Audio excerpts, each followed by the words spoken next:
Well, hello and welcome to this episode of the Terri Cole Show. I am so happy that you are here. Those of you who've been playing along and following along know that we have been going through the Real Love Revolution season for the past about 6 weeks, maybe more, just covering everything that has to do with real, healthy, vibrant love. And we're now sort of coming to the end of that because the Real Love Revolution course for women starts on the 6th of February. So if you are interested, if you know you want to do it, all you need to do to join is go to terricole.com/RLR20. So that is where you can find all the information about the course. It is a 12-week course, a deep dive into all things real love. How do we get it? What is blocking us from getting it? All about boundaries, communication, self-love, lots and lots and lots of information. We're going to have tons of women from all over the world, and we would love to have you if that is something that's interesting to you. So if you want 2020 to be your year of epic real love, whether you are single or partnered, because it's for both, because really everything changes when you do. Okay. Moving into today's topic, I actually took an email from one of our listeners, or viewers actually, I think she's a YouTube person, about being very confused about whether it's time to end her relationship or not. She does not know, and she said, can you help me figure out? What do I need to think about? How can I tell if this relationship is over or if it's time for me to end it? So I really thought about this in my own life, my own experiences of what does it look like if you're in a relationship? How does it feel when there's problems, when there's conflict, when you don't feel satisfied, when you don't feel attracted to the person anymore, when you feel like you don't have anything to say to them? So are all of those things indications that it's time for you to end the relationship or not? And I'm going to say no, because those were some of those things that she described in her email. Because you can feel that way when you are not speaking authentically. And you can feel that way for a lot of different reasons. So I'm going to go through some questions that you can ask yourself to get clarity if you're in a relationship and you're on the fence, or if you've ever had this experience, because you don't want to be in that situation again. You want clarity about how you feel, and you have to be tending sort of the inside of you, right? Your internal experience. So one of the biggest problems I find in my therapy practice is that if you keep yourself so busy, if you're very structured, if you always have plans, if you never have time to really think about the way you feel, it's very easy to just sort of keep going, like keep the boat floating, keep everything moving forward. But it's super important that you put on the brakes, pause, which is why I always want you to have a meditation practice, even if it's just doing some mindfulness something. Every morning could be easy breathing techniques. It doesn't have to be meditation, but why not meditation, right? Meditation is something that you can do it for 10 minutes in the morning and eventually build up to 20 if you want to, because I think 20 at least once a day is probably, at least for me, that's the right amount. That's what they say to do in transcendental meditation. Primordial sound meditation is the same. So, and actually probably longer primordial sound meditation. But if you don't meditate, you can start really small. But why would I want you to meditate? What does that have to do with this? Well, it has everything to do with it, because in those moments of stillness and silence, in that internal expansion that you're creating, this is where you'll know how you feel. This is where, instead of letting things slide and slide and slide, you're able to be dialed in. Because part of the problem is that if you do have an issue with something, a conversation, you didn't like the language that your partner used, or you didn't like a decision they made that they didn't consult with you on, or whatever is going on, if we're not dialing into how we really feel, if we're not listening to the wisdom of our bodies, it's really easy to let stuff build up until it's so obvious. Like, you wait until it's too late. So I want you to be dialed into your feelings of dissatisfaction if you have them now, because it might not be too late. So communicating is one of the most important aspects, which I'll get to that basically at the end of this episode, but I'm going to give you some things to think about, right? If you were to just close your eyes right now, just do it. If you're someone who's feeling conflicted about your relationship, and if you did know the answer with your eyes closed, what would the answer be? When it's just you and you, do you know the truth about what the situation is? Because a lot of the times, in my experience of being a therapist for over 22 years, is that confusion can present as like it's a cover-up for knowing that you need to take action, but perhaps the action that you need to take, you don't feel skilled enough to take, or you don't feel like you know how to do it, or you're too afraid to do it. That may be having an honest conversation. That may be ending a relationship. That may be getting a divorce. That may be moving out. That may be confronting your partner because you think they're stepping out on you, or because they started drinking again, or whatever it may be. So how it would present is you feeling, or do these words or these phrases sound familiar? I'm so torn.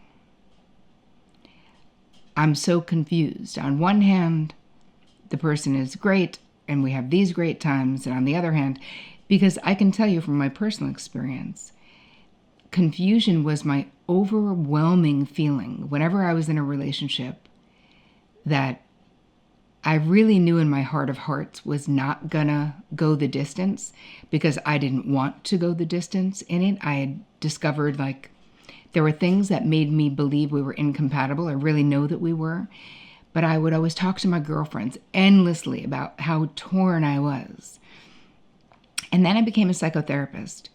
And I started seeing this with my clients, where they would come in and they would say something that indicated they thought it was time for the relationship to end, that maybe it had run its course. And then they would right away want to take it back by saying, but, I'm not saying that he's a bad guy or she's a bad person, but they're so great and they have these great qualities. So first of all, let's establish that someone could be amazing. They could be wonderful, and they may not be your person. So relationships ending is not failure. We can't marry everyone, right? We can't go the distance with every relationship that we have. Relationships are like getting your master's degree in learning how to communicate, in knowing who you are, in getting clear about what you want. And it's not like you're using people because you're in a relationship with them and it doesn't work out. We're all on this learning trajectory. So learn, right? Learn. If you are telling yourself that you're confused, or telling your friends that you're confused, you may be. I'm not saying you're not, but I am saying that I know that excessive feelings of confusion or prolonged feelings of confusion, a lot of times, in my experience, indicates that you really do know what needs to happen. You're just afraid to make it happen. So sometimes then unconsciously, what can happen? We do something. If we're so afraid, maybe we're a people pleaser, maybe we're a really, very codependent, and we're afraid to end the relationship, then what can happen? Well, unconsciously, you may really need to get out of that relationship to spread your wings. You may not, you really have to go. And so you may sabotage the relationship because you can't talk about it directly. So you'll either step out on the person and make sure that you get caught. Because trust me, when it comes to cheating, just side note, there's a billion ways to not get caught. So I'm pretty clear most of the time, unless it's like an act of fate and it's like your angel stepping in to drop information in your lap. Generally speaking, if you don't want to get caught, you won't get caught. So there's a part of you that if you're stepping out with someone and doing something dangerous, having to meet you at your apartment when your partner isn't home, things that are just 100% avoidable. If you didn't want to get caught, then that should really be an indication to you that you're trying to get out of the relationship that you feel like you need to get out of, but you're doing it in a less evolved way than you could. Because no matter how you do it, it's going to suck. That's it. Ending a relationship, if the other person does not want it to end, is really painful. You know, most of us have been on both ends of that experience. If you're the person getting ditched, sometimes it's a little bit easier, maybe not on your ego, but emotionally, because then you get to be angry and say how wrong they were, and you don't know why they didn't tell you sooner. Why did they wait till after Christmas if they felt this way during Thanksgiving? We just analyze and pick apart all their reasons and what a idiot they are because of the way they did it. But the anger sort of spares us from feeling the actual pain of losing the relationship, losing what we hoped that relationship would become, which is really what it is so much of the time that we're really sad about. Sometimes it's the relationship too. But I'm going to say the real excruciating pain that comes is the loss of the dream. Because you had high hopes for that relationship or you wouldn't have been in it. So, we want to do it directly if we can. And confusion, my point, wow, that was like the longest way around the barn to get back to. If you are confused for a prolonged period of time, or at least that's how you're presenting it to yourself and to others, I think it's less confusion and more fear about what maybe you know. But what I'm going to say to you right now is, don't worry. If you allow yourself to know the truth, listen to the wisdom of your body. What is your body like? What is your instinct, your gut instinct telling you when you spend time with that person, when you're talking to them, when you're on the phone with them? Do you feel drawn to them, or do you feel like you want to get away from them, right? You can know everything. You can learn it all and still make a decision to take your time and do it slowly. And maybe it doesn't mean it's time for the relationship to end. So much of the time with the clients that I've worked with in my own life, what it really meant was that I needed to get better at having a real conversation, that I needed to be honest and have the courage to let the chips fall where they may. Be honest even if I knew the person was going to hate what I was saying. So what I did instead in my young life is I just waited too long. And then in my 20s, anyone that I ended a relationship with in my 20s, I apologize right now because I did it terribly and with no integrity and like a total coward because I didn't know how to do it better.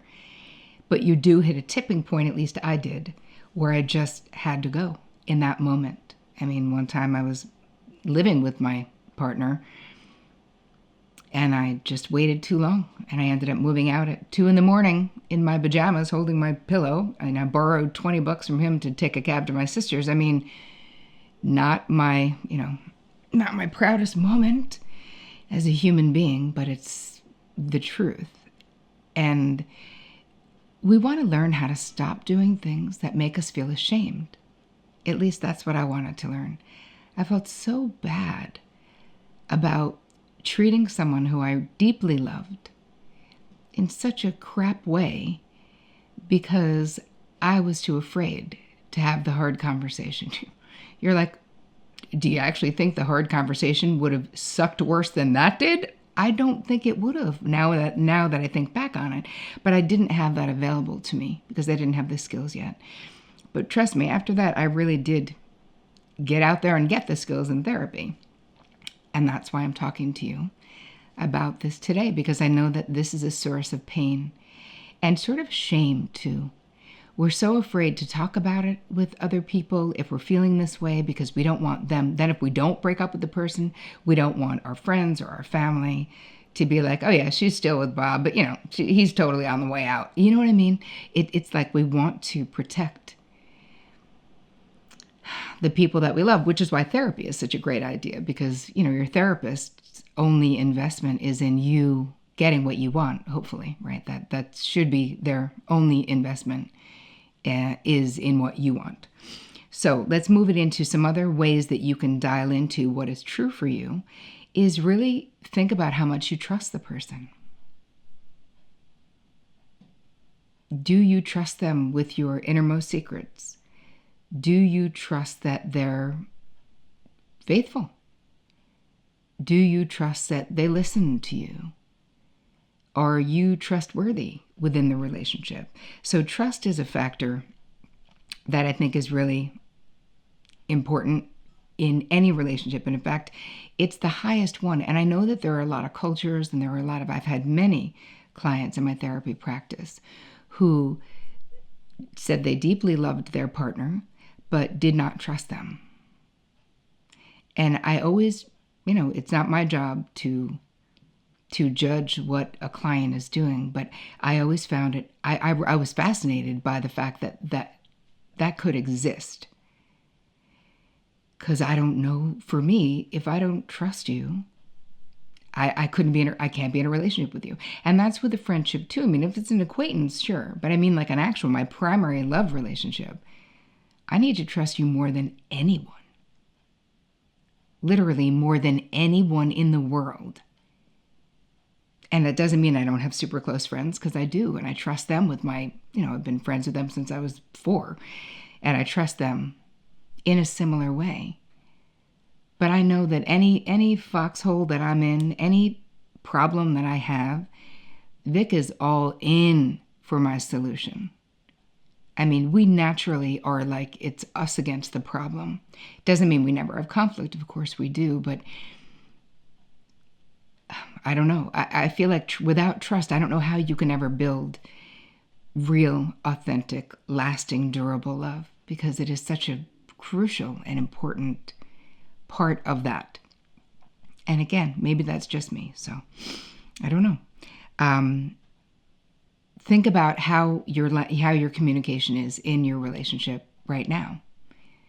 Do you communicate well? Do you speak truthfully? Do you have moments where you can problem solve in a way that's calm but constructive? And even if it gets a little heated, are you a team anymore around problem solving? Another thing to think about is sex. Are you still physical? And if not, when did that stop? Or when did it become very sporadic? Or when did it become only once in a while? Because I think that having a good physical life, it's the thing that separates us from just being friends, right? Is that, there's other things, but in my life, it's important to have a robust sex life. It just is, for the relationship to be strong. Because I feel like those moments of intimacy that you're having every single week, they really do build so much goodwill, so much good feeling. So you have a whole well of goodwill that you're building. And, making love is only one way that we put goodwill in the well. But we need that. So when life gets hard, somebody gets a rough diagnosis, something else is happening, you have to file for bankruptcy, you're going to need all of the goodwill in that well that you can possibly muster to get through the times that are really challenging. So I think it's really important that you think about your relationship as, am I putting anything in that goodwill well? And what would those things be? Letting something go, right? Not always pushing back on every single thing that happens in the relationship, especially if your partner's going through a rough time. Anyway, moving into when you see your future, this is the last thing I'm going to ask you to think about, is when you see your future, do you see it with your partner?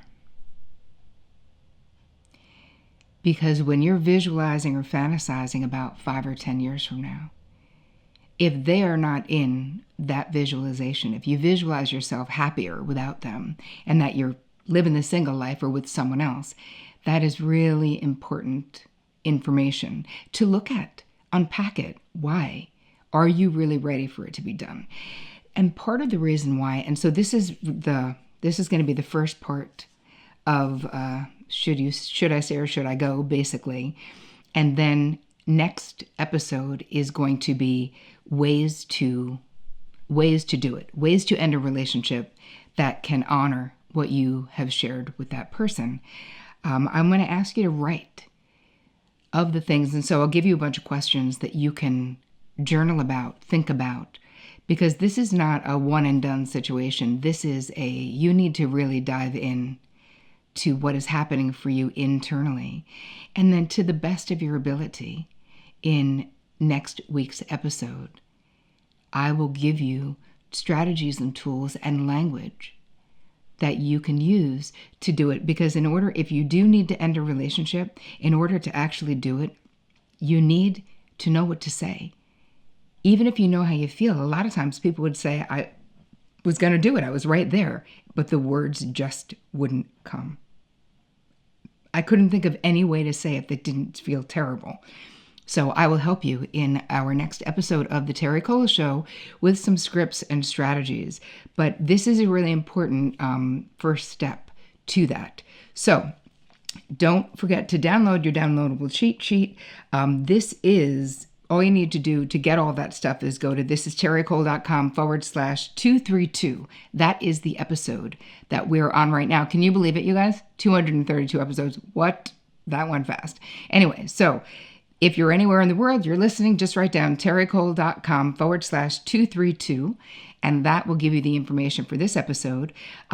Please, if this episode resonated with you, if you liked it, if you think it added value to your life, share it on your social media platforms. That's the best way to support the show, is to give us a great review on iTunes. That would be lovely.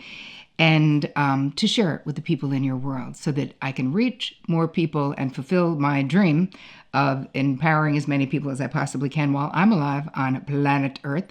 And last but not least, if you're interested in the Real Love Revolution 2020, now's the time. And in fact, the cart is closing tonight at midnight. So if you are one of the women who says, yes, I want to have real epic love in 2020, all you need to do is go to terricole.com/RLR20. And that will take you directly to all the information and the sign-up page. Wow, that was so much, you guys. This went so long. So I'm going to be done. I want to say thank you so much for joining me. I super, super appreciate you being here. I hope you have an amazing week. And as always, take care of you.